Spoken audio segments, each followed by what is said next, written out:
बेहद चिंता का विषय है कि बस्तर में हिड़मा जिंदाबाद के नारे लगाए जा रहे हैं और ये सरकार की असफलता है। सरकार दावा करती है कि मार्च 2026 में नक्सलवाद का सफाया कर देंगे। अभी 40 से 49 दिन मात्र बचे हैं नक्सलवाद के सफाये की इनकी सरकार की घोषणा में, और उसी बस्तर में अब हिड़मा जिंदाबाद के नारे लगाए जा रहे हैं। तो सरकार के जो दावे हैं ये उसके विपरीत है।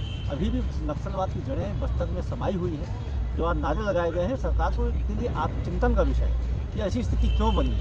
सरकार लोगों का भरोसा क्यों नहीं जीत पा रही, सरकार वहाँ के आदिवासियों का भरोसा क्यों नहीं जीत पा रही है। सिर्फ खुली बयानबाजी से नक्सलवाद समाप्त नहीं होगा। आसाम के मुख्यमंत्री श्री हेमंत बिश्व शर्मा, कांग्रेस के वरिष्ठ नेता राष्ट्रीय महासचिव श्री भूपेश बघेल जी और सांसद तरुण गोगोई के खिलाफ जो मानहानि का मुकदमा किए हैं वो उनकी खीज को बताता है।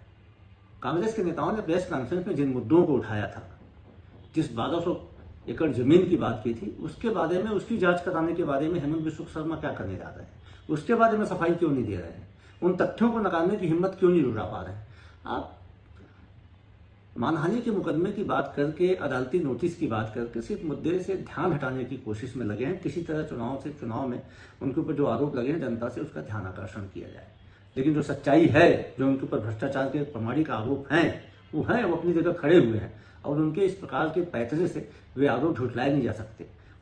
पॉडकास्ट की बात है तो उस पॉडकास्ट में श्री भूपेश बघेल जी ने जो कहा है वो कोई नई बात नहीं है। सारा देश जानता है कि किस प्रकार से कांग्रेस के नेताओं को, विरोधी दल के नेताओं को Bharatiya Janata party central agency से दबाव डाल के उनको पाला बदलने के लिए मजबूर करती है। ये भूपेश बघेल जी की इच्छा शक्ति थी, उनका दृढ़ आत्मिक विश्वास था कांग्रेस के प्रति, गांधी नेहरू परिवार के प्रति उनकी निष्ठा थी कि वो इन तमाम दबावों के बावजूद भी डिगे नहीं और अपने सिद्धांतों पर अड़े रहे। उनके पुत्र को झूठे मामले में जेल भेजा गया, उनके घर में 2-2, 3-3 बार छापेमारी की गई, सरकार रहने के दौरान परेशानियां पैदा की गई, उनके करीबियों के खिलाफ छापेमारी की गई, लेकिन भूपेश बघेल अड़े रहे।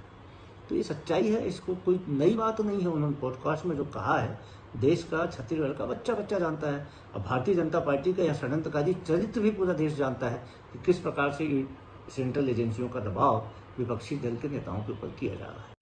वक्फ बोर्ड के अध्यक्ष अपने अधिकार क्षेत्र से बाहर जाकर बयानबाजी कर रहे हैं।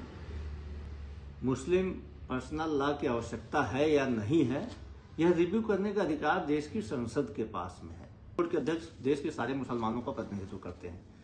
भारतीय जनता पार्टी के नेता होने के कारण वे वक्फ बोर्ड के अध्यक्ष बनाए गए हैं, लेकिन मुस्लिम समाज में उनका कोई दखल नहीं है। मुस्लिम समाज की राजनीति में उनका कोई विशेष दखल नहीं है। वो अपनी राजनीति